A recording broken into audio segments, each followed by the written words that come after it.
Brought to you by the Every Dollar app. Start budgeting for free today. What's up, Madison? Hello. How we doing?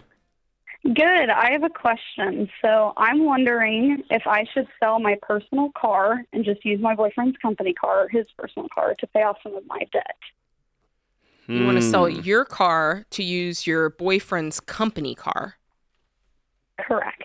I don't think that's a good idea. This doesn't end well. Yeah, because this is where my mind goes. I'm going to just say it. What happens if you get in an accident in your boyfriend's company car, which means the company's paying for him to use it for work transportation?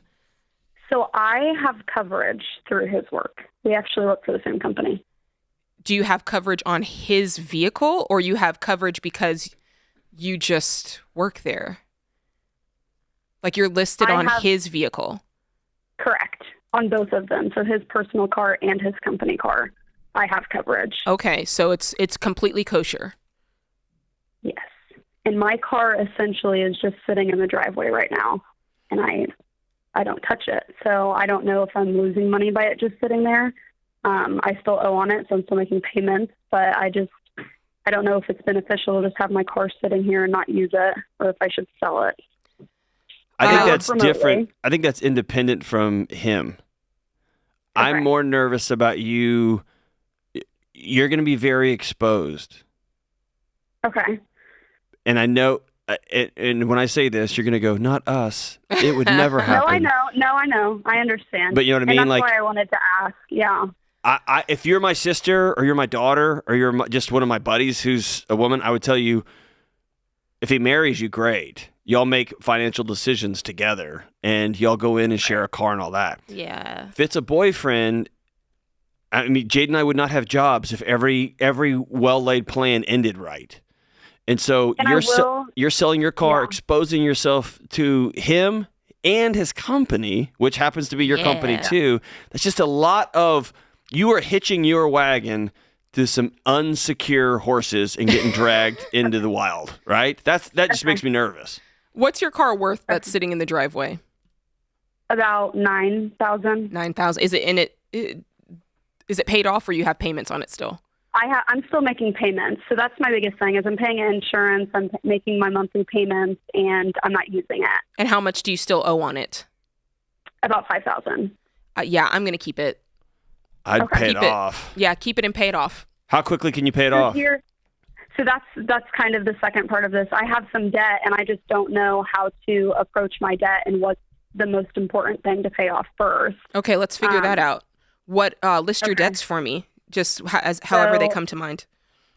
Okay, so I have credit card, which is about $3,000. Okay. I have house. So we actually have a house. So do you want me to include my mortgage? Who's listed on the Both loan? of us. Both of you are listed on it? Yes. All right, we'll get to that in a minute. All right. Madison courthouse this weekend. Yeah, we'll deal with that. Protect yourself. Yes. Okay, what else? Then appliances, we have about $4,000. Oh, Lord. Okay, keep going. And then my car was about $5,000. And then I have medical debt. Mm-hmm. And that's a big one. And I've paid a lot of it down, and that's about $1,500 now. Okay, so it's only $1,500. Okay. Yeah. And then the mortgage, just so I know, what is it? It's about $1,900 a month. Yeah, but how much is it, the total? Oh, total is about $200,000. $200,000. Okay. Like John said, you guys need to get married. You're playing house. Just do it. And this is not like for religious reasons. This is for you to protect yourself legally, because if it hits the fan, this is going to be so messy and so crazy that you're protecting yourself by making sure that this is all legally wrapped up in a marriage. Does he have any debt? He does not. He does not. Okay. So until you get married, but you're getting married this weekend, we're going to list these debts. And I'm laughing, but I'm being serious. Like, get yourself the certificate, go online and do the certificate, and then you guys plan a party for later and have champagne and have it fun. But for now, let's get this legal stuff locked up. Is there any reason that he would not want to do that? So when we graduated college, we sat down and we had a conversation, and it really came down to what do we want to do first. And I'll be honest, we both agreed that we would rather go with the house first. Because we wanted to live somewhere. So our landlord actually told us about 30 days before our lease was ending that he was no longer going to be renting and he was selling the house. So we didn't have much time to really find a place to live. So that's when we started looking for houses, and we lived with his parents for a few months. So you solved a 30-day with a 30-year commitment? Yes. And that still doesn't really answer my question. My question was, if you said, hey, I want to get married this weekend, so we're protecting both of our butts in this marriage, is there any reason that he would not want to do that? That was my question. I don't think so. I think it's more of just the traditional essence of y'all busted up tradition. I was going to say, y'all don't care about traditions. Tradition's gone. Not those traditions. Y'all guys borrowed money on a dishwasher. Y'all have thrown tradition out the window. But I guess what I'm trying to get at is I want to make sure that he understands that we're not playing house forever. And honestly, legally, you need to be protected, and you need to make him understand that, hey, if this goes south, there is nothing that is going to... there is no way that this is going to be decided fairly because there's no marriage here. So if you guys break up and you cheat on him or he cheats on you or you just dislike each other, you have a house together. And he can just up and leave you with that debt. Or you can just up and leave him with that debt. Or you know what I'm saying? There's so much tied up. Here's what makes me scared. Here's what makes me scared. And we're consciously leaning on the other side of the seesaw because you're on the happy side. Oh my gosh, look how great. It's awesome. Right. We're on the other side. If something goes sideways in your job, if something goes sideways in your relationship, and you have sold your car and you're just driving around town in his car. You don't have a home. You don't have a car.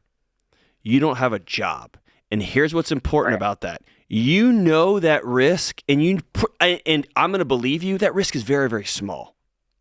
But do you know what doesn't know that risk profile? Your amygdala.